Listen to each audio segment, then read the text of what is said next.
እንን አሚን ብለህ ካልወሰድክ አምሶሪ አዝናለሁ ይከርማል። የተተውክና የተጠላ ብትሆንም እንኳን የዘላለም ትምክትና የትውልድ ሁሉ ደስታ እግዚአብሔር ያደርግሃል። አሚን በል በደንብ አድርገህ። በህልማችሁ ምክንያት የተጠላችሁ የተተዋችሁና የተጠላችሁ ብትሆኑም እንኳን እግዚአብሔር አምላክ የዘላለም ትምክት የትውልድ ሁሉ ደስታ ያደርጋቸዋል። አሚን በሉ። የትውልድ ሁሉ ደስታ። በዚህ ዓመት መልካም ወጣት አንድ ልጅ መጥቶ እንደዚህ ያለ ጌታን ከተቀበሉት መካከል መጣና እንደዚህ ያለኝ፣ ከዚህ በላይ ምንም ልታደርግልኝ አትችልም፣ አመሰግናለሁ። ኢሳይያስ 60:15 ትዝ አለኝ። የተተውክና የተጠላ ብትሆንም የዘላለም ኩራት የትውልድ ሁሉ ደስታ አደርጋለሁ። አመሰግናለሁ ህይወት ስለሰጠኸኛል። ኢየሱስ የሚባል ህይወት ስለሰጠኝ ምን ልፈልጌ ነው? ስማ፣ በህልም በራእይ ምክንያት አንተ በያዝከው አቋም ምክንያት የሚጠሉ ሰዎች ሊኖሩ ይችላሉ። ካለ አቋም የተነሳ የሚታው ሰዎች ሊኖሩ ይችላሉ። የምታልፍበት መንገድ ከባድ ስለሆነ ብዙ ሰዎች ይተውሃል። ይገርማል። ላት ይላሉ። ወጀብ፣ ማዕበል፣ ፈተና፣ ተግዳሮት ሲነሳብህ አይ ይሄን ሲዝን አያልፈውም ብለው ይታጠፋል። ተቀብረህ ምትቀር አጎንብሰህ ምትቀር ይመስላቸዋል። ስለዚህ መጽሐፍ እንደዚህ ያለ የተተውክና የተጠላ ብትሆንማ የዘላለም ኩራት ማይ ጋድ የትውልድ ሁሉ ደስታ ያደርጋል። ማይ ጋድ አይ ሪሲቭ ኢት ኢን ጂሰስ ኔም። የዘላለም ኩራት እኮ ነው የሚገርማ። ጌታ ምስክሬን፣ በሀገር ደረጃ የምትጠራ ስመጥር ባለራዕይ እግዚአብሔር ያደርጋል። የዛሬውን እንዳትመለከት፣ የአሁኑን እንዳትመለከት፣ የምታልፍበትን ሁኔታ እንዳትመለከት። እግዚአብሔር ባንተ ታላቅ ነገር ያደርጋል። እኔ አስታውሳለሁ ከዶይ ጋር መጀመሪያ የሰራነው አዳራሽ ሲፈርስብን ሌላ አንደርግራውንድ ውስጥ እናንተ ቴሌቪዥን ላይ የጀመርኩበት አዳራሽ ውስጥ ስንገባ ቆሻሻ ነበር። አብሮን የነበረ ሰውዬ ነበር። አብረን ሄደን አይተነው ሲያየው የምንወርድበት ሁኔታ አልተመቸውም። ላጥ ብሎ ጠፋ። አሁን ሁሉ ጊዜ ስንገናኝ ፈገግ እንባባላል። የሆነ ሲዝን ላይ ትተዋለህ። ባለራዕይ እንደዛ ነው። ባይዘወይ የባለራዕይ ወግ ማረግ ሲባል ታውቃለህ? ወግ ማረግ አየው። ሰርግ ታውቃለህ? ሙሽራ ታውቃለህ? የባለራዕይ ወግ ማረጉ ሱፍና ከረባቱ ምን መሰለ? መተውና መጠላት ነው። እደግመዋለሁ። የባለራዕይ ሱፍና ከረባቱ መተውና መጠላት።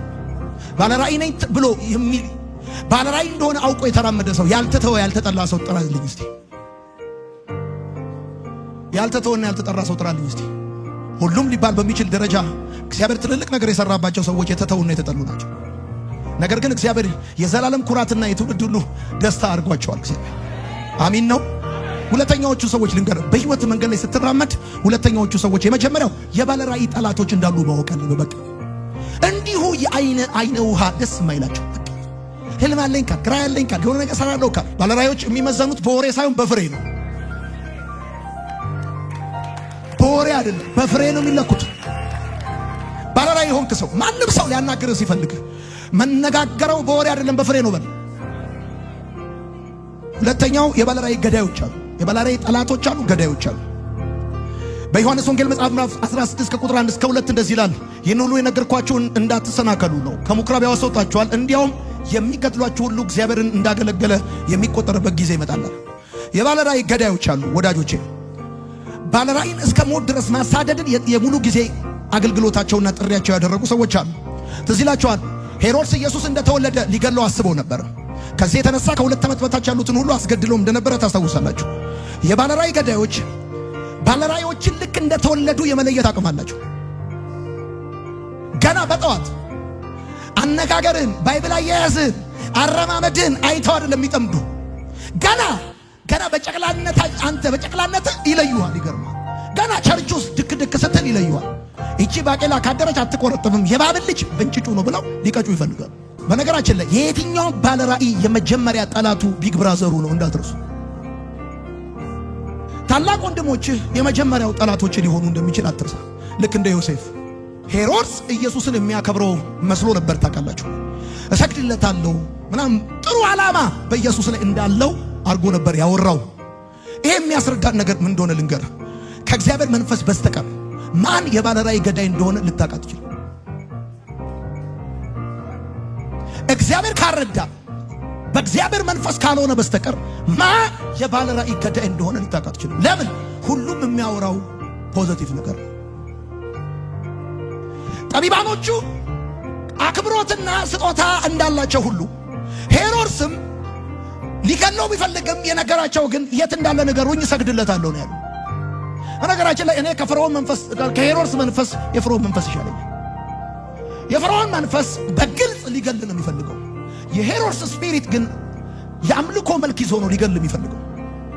የባለራእይ ገዳዮች ወዳጆቼ በደንብ አድርጋችሁ ስሙኝ። የባለራእይ ገዳዮች ጓደኛ ሊመስሉ ይችላሉ፣ ነገር ግን ጠላቶች ናቸው። በአንተ ፊት በጣም መልካም ነገር ያወራሉ፣ ጥሩ ነገር ያወራሉ፣ አክባሪ ሊመስሉ ይችላሉ፣ ነገር ግን አቅላይ ናቸው። የባለራእይ ገዳዮች መላእክት ሊመስሉ ይችላሉ፣ ከዲያብሎስ በሥጋ የተወለዱ ናቸው። አንተና እኔን ከነዚህ ሰዎች እግዚአብሔር ካላዳነን ምንም አያድነን። ጸልይላሉ ከፍ አድርግ እጅን። ከባለራእይ ገዳዮች እግዚአብሔር ይጠብቅ። በደንብ ድገምና አሜን በል።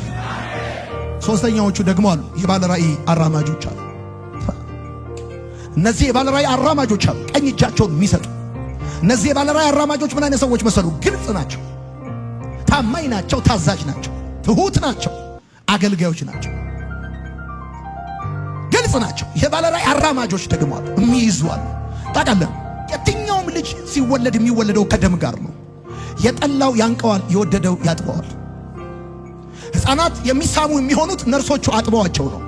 ሰው ሁሉ የሚወለደው ከደም ጋር ነው። የጠሏቸው ሲያንቋቸው፣ የወደዷቸው ያጥቧቸዋል። ባለራእይም የሚወለደው ልክ እንደዚህ ነው።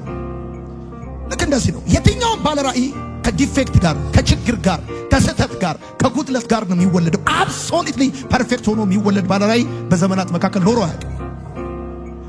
ባለራእዮችን የሚወዱ ባለራእዮችን የሚያራምዱ እንደነዛ ግብፃውያን አዋላጆች እያጠቡ ያቅፏቸዋል። ወዳጆቼ ጻፉ። በምንም ምክንያት አትቁም፣ እንዳትቁም።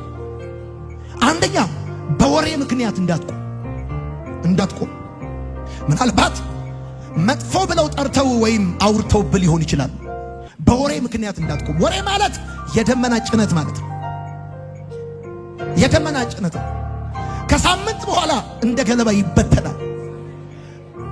መጥፎ ነው ብለው ጠሩኝ ወይም አወሩብኝ ብለህ እንዳትቆም። በአንደኛ ዜና መጽሐፍ ምዕራፍ 4 ቁጥር 9 ላይ ትዝ ይልሃል። የያቤጽ እናት ሐዘን ነው ብላ ጠርተው ነበር። ጸልዮ ግን ከሐዘን ወደ ደስታ ተለወጠ። ዶንት ፎርጌት ይሄን ወዳጆቼ። ሐና ልጅ የላትም ብለው ተሳልቀውባት ነበር። ሰካራም ብለዋት ነበረ። እግዚአብሔር ግን የልጅ እናት አድርጓታል። በጣም ብዙ ሰዎች በወሬ ምክንያት ይቆማሉ። በወሬ ምክንያት እንዳትቆም። በወሬ ምክንያት እንዳትቆም። አንድ እሱን እነግርሃለሁ። በፍጹም በወሬ ምክንያት እንዳትቆም። ወሬ የደመና ጭነት ነው። ሁለተኛው ነገር በመፍራት ምክንያት እንዳትቆም። የሮማውያን ወታደሮች ሲናገሩ እንደዚህ ይላሉ፣ ፈሪ ሺህ ጊዜ ይሞታል፣ ጀግና አንድ ጊዜ ይሞታል ይላል። ጀግና አንተ ነገን በመፍራት እንዳትቆም። ምን ሆናለሁ? ልጆቼ ምን ይሆናሉ? እንዴት ቀጥላሉ? ሰዎች ምን ይሉኛል? ልወርቅ እችላለሁ። በመፍራት እንዳትቆም። እዚህ ያላችሁ ወጣት ባለራእዮች፣ አገልጋዮች፣ በሚዲያ የምትሰሙ ሰዎች ከኔ እንድትማሩ የምፈልገው ነገር ቢኖር ያልፈጠረብኝ ነገር ቢኖር ይገርማል፣ ፍርሃት ነው። አንደኛ አልቆምም፣ ሁለተኛ ብቻዬን እራመዳለሁ፣ ትልልቅ ነገር አይቻለሁ፣ ህልሜ ጋር ደርሳለሁ፣ አለቀ። ነገን በመፍራት እንዳትቆም። አሁን አንዳንዱ ሰው ነገን በመፍራት የሚቆም አሁን ነገ ምንድን ነው? ነገ እንዴት ነው የሚሆን? እንዴት ነው የሚቀጥለው? ሶስተኛው ውጤት በማጣት ምክንያት እንዳትቆም። እንደ ባለራእይ ትደክማለህ፣ ትሮጣለህ፣ ትለፋለህ። የሆነ ሲዝን የሚጨበጥ ነገር ላታገኝ ትችላለህ። እንደምታስበው ያህል ላያፈራ ይችላል። እንደምታስበው ያህል ሰው ላይ ሰማ ይችላል። የመጀመሪያ ቪዲዮ ፖስት አደርጋለሁ፣ ብዙ ሰው ላይ ይችላል። የመጀመሪያ ትምህርት ልታስተምር ትችላል፣ ብዙ ሰው ላይ ሰማ ይችላል። ሰዎች አላዩህም ማለት አንተ የምታወራው ነገር ሰብስታንስ የለውም ማለት አይደለም። ውጤት በማጣት ምክንያት እንዳትቆም። እውነቴን ነው የምነግርህ። ውጤት አጥቻለሁ ብለህ እንዳትቆም። አልሰሙኝም ብለህ እንዳትቆም። አላዩኝም፣ አልተቀበሉኝም ብለህ እንዳትቆም። ዘርቼ አልበቀለልኝ ብለህ እንዳትቆም።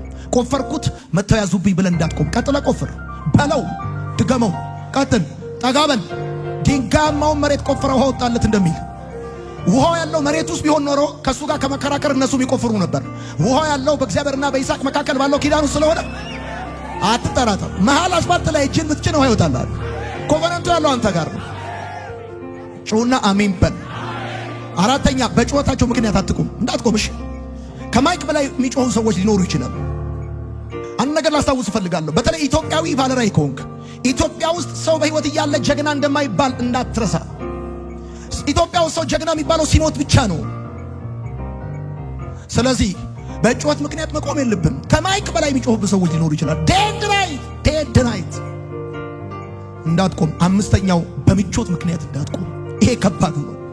በድል ምክንያት፣ በትንሽ ሰክሰስ ምክንያት አንድ ኮንፈረንስ፣ ሁለት ኮንፈረንስ፣ 3 ፕሮግራም፣ 4 ፕሮግራም የሆነ ነገር አድርጌያለሁ ብለህ አጥቢያ ቸርች ሰርቻለሁ ብለህ አዳራሽ ቆርቆሮ መጥቻለሁ ብለህ እንዳትቆም።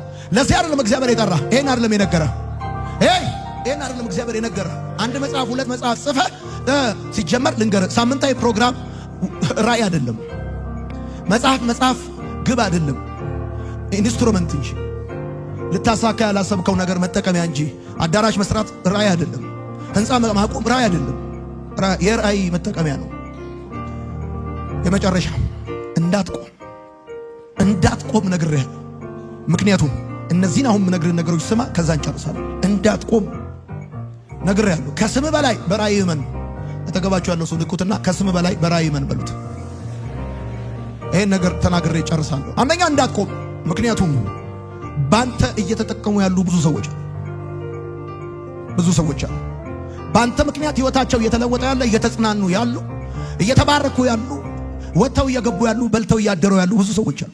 እኔ አንዱ ማልቆምበት ምክንያት አንዱ ይሄ ነው። ይገርማል። በእኔ ምክንያት እየተባረኩ እየተጠቀሙ ያሉ ብዙ ሰዎች አሉ። እየተጽናኑ ያሉ ብዙ ሰዎች አሉ። እንዳትቆም። በአንተ ምክንያት እየተጠቀሙ ያሉ ብዙ ሰዎች አሉ። ሁለተኛ፣ ወደ ትልቁ ክብር ልትገባ የቀረ ትንሽ ሊሆን ስለሚችል እንዳትቆም። ትንሽ ነው የቀረ፣ እመነኝ። ከመጣበት ይልቅ የቀረ በጣም ጥቂት ነው። ይገርማል። ከባዱ ሲዝን አልፈዋል። የቀረው በጣም ቀላል ነው። ከዚህ በኋላ የቀረው በጣም ቀላል ነው። ከባዱ መጀመር ነው። እውነቴን ነው የምነግርህ። ከባዱ መጀመር ነው። ጀምረኸዋል፣ ደፍረሃል፣ ይዘኸዋል፣ ነክተኸዋል። እንዳታቆም። ሶስተኛው እንዳታቆም ነግሬሃለሁ። ምክንያቱም ስኬት ፕሮግራም ሳይሆን ሌጋሲ ነው። ስኬት ትተህ የምታልፈው አሻራ ነው እንጂ የምታዘጋጀው ብዙ ሰዎች የሚገኙበት ትልልቅ ፕሮግራም አይደለም። እንዳትቆም። አራተኛው እንዳትቆም፣ ታማኝነትህ እግዚአብሔርን ያስደስተዋል። እንዳትቆም። በጊዜውም ያለ ጊዜውም፣ በከፍታም በዝቅታም፣ በተቀባይነትም በተቃውሞ መካከል ሎያል መሆን፣ ታማኝነትህ እግዚአብሔር ያስደስተዋል። እግዚአብሔር ካውንት ያደርጋል፣ ይይዛል፣ ይጽፋል። አምስተኛ፣ እስከ ዛሬ ከሰራኸው ስራ ይልቅ በመቆም የምታበላሸው ነገር ይበልጣል። እንዳትቆም። ስድስተኛ፣ ዓለም አሁንም ትፈልጋለች፣ እግዚአብሔር አሁንም ይፈልጋል። እንዳትቆም። አንተን የሚፈልጉ ሰዎች አሉ። የማይፈልጉ ሰዎች እንዳሉ ሁሉ አንተን ደግሞ የሚፈልጉ ሰዎች አሉ። ሲሰሙ ደስ የሚላቸው ሰዎች አሉ። የሚጽናኑ የሚበረቱ ሰዎች አሉ። እንዳትቆም። ዓለም ይፈልጋል፣ እግዚአብሔር ይፈልጋል። አንተ ትርፍ ሰው ብትሆን ኖሮ፣ በሌላ ሰው ቦታ በጉድለት የተፈጠርክ ብትሆን ኖሮ እግዚአብሔር አይፈጥርህም ነበር። ምን በአንተ ብቻ የሚሰራ ስራ አለ። ሰባተኛውና የመጨረሻው፣ ህይወት ያለ ራእይ አሰልቺ ነው የሚሆንብህ። እንዳታቆም። ቀኑ መሽቶ የነጋልህ ግን የምትልበት ራእይ ውስጥ ስላለ፣ እውነቴን ነው የምነግርህ። እንዳበደ ውሻ ምላስ ነው የሚንዘላዘልብህ ህይወት ያለ ራእይ። እንደው ዝም ብሎ የማይረባ ዕድሜ ነው የሚሆንብህ። እነግርሃለሁ፣ ህይወት ያለ ራእይ አሰልቺና በጣም አሰልቺና አድካሚ ይሆንባል። ለምሳሌ ልንገርህ፣ መቼ መሽቶ መቼ እንደነጋ የማይታወቅህ እኮ አንተ የሚያሮጥህ ውስጥህን የሚበላ የሚያሳስብህ በጣም ከሌላው ሰው ይልቅ እንቅልፍ የሚነሳ ነገር ስላለ፣ አለበለዚያ ህይወት እየበሉ እየጠጡ መተኛትና መነሳት ሲሆንብህ አትችለው። ከፍ አድርግ። ሙሴን ቀይ ባህር ካላቆመው፣ ኢያሱን ኢያሪኮ ካላቆመው፣ ዮርዳኖስ ኤልያስና ኤልሳን ካላቆማቸው፣ ከቤቴል ተነስተው ኢያሪኮ ከደረሱ፣ በጌታ በኢየሱስም ከዚህ ዓመት ጀምሮ ወደ ህልም ትደርሳለህ። ጩና በደንብ አድርገህ አሜን በል። ከ2018 ዓመተ ምህረት ጀምሮ ራእይ ትክክለኛ ቅርጽና መልክ የሚይዝበት ጊዜ ይሆናል። በደንብ ጩና አሜን በል። በጌታ በኢየሱስ ክርስቶስ ስም በእናት ማዕፀን አጥንት እንደሚዋደድ ልክ እንደዚህ በጌታ በኢየሱስ ክርስቶስ ስም ቀጣይ ዘመኖችን የምትራመድበት ቦልድነስ እግዚአብሔር በመንፈሱ አማካኝነት ይሰጣል። በጌታ በኢየሱስ ስም ጸልይልሃለሁ። ጥቂቱ ነገር፣ ትንሹ ነገር፣ በአንተ የተጀመረው ነገር እስከ ፍጻሜው እስከሚደርስ ድረስ የማያስቆም የእግዚአብሔር ክብር በአንተ ላይ ይሆናል። በአንተ ያለውን ራእይ አነሳሳለሁ፣ ቀሰቅሳለሁ። በጌታ በኢየሱስ ስም አበረታታለሁ። ለሀገር የሚጠቅም ለትውልድ የሚተርፍ በጌታ በኢየሱስ ስም ለሺዎች ዕረፍት ምክንያት የሆነ በጌታ በኢየሱስ ክርስቶስ ስም እኔ ጸልይልሃለሁ። በወሬ ምክንያት አትቆምም። በችግር ምክንያት አትቆምም። ወደ ኋላ አትመለስም። እግዚአብሔር ከገዳዮች ያስጥልሃል፣ ከጠላቶች ያስመልጥሃል። በጌታ በኢየሱስም በልጆች ፊት አንገት አደፋ።